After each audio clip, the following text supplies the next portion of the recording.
አባ ሕርያቆስ ምን ይላል? ወቅዱስ ጰራቅሊጦስ መንፈሰ ጽድቅ ዘአጽናኪ ይላል። እነሆ ያጸናሽ የእውነተኛ መንፈስ ነው። ባህርያዊ ሕይወት ባህርያዊ እስትንፋስ የሆነ ማለት ነው። ናዛዚ ከሳቲ ያዘኑትን የሚያረጋጋ ከሳቲ የተሰወረውን የሚገልጥ መስተፍሲ እነሆ የሚያስደስት መስተስሪ ኃጢአትን ይቅር የሚል ልዩ የሆነ መንፈስ ማለት ነው። ይህ መንፈስ ነው።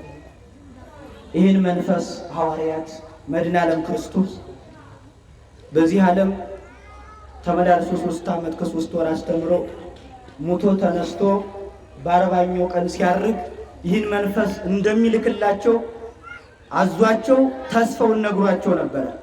ሐዋርያትም ክርስቶስ ያዘዛቸውን ትእዛዝ ተቀብለው እነሆ በአንድ ላይ ሆነው እየጸለዩ 120ው ቤተሰብ ያለመለያየት በአንድ ላይ ሆነው እየጸለዩ ይህን መንፈስ ይጠብቁ ነበር።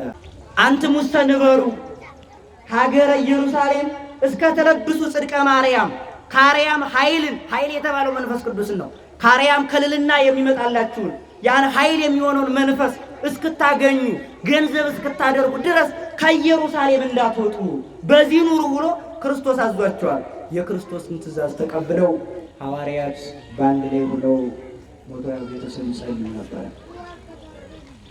ነበር። መድኃኔ ዓለም ክርስቶስ ደግሞ የተናገረውን የማያስቀር የማያደርገውን የማይናገር አምላክ ነውና ካረገ በ10ኛው ከተነሳ በ50ኛው ይሄን መንፈስ ላከላቸው።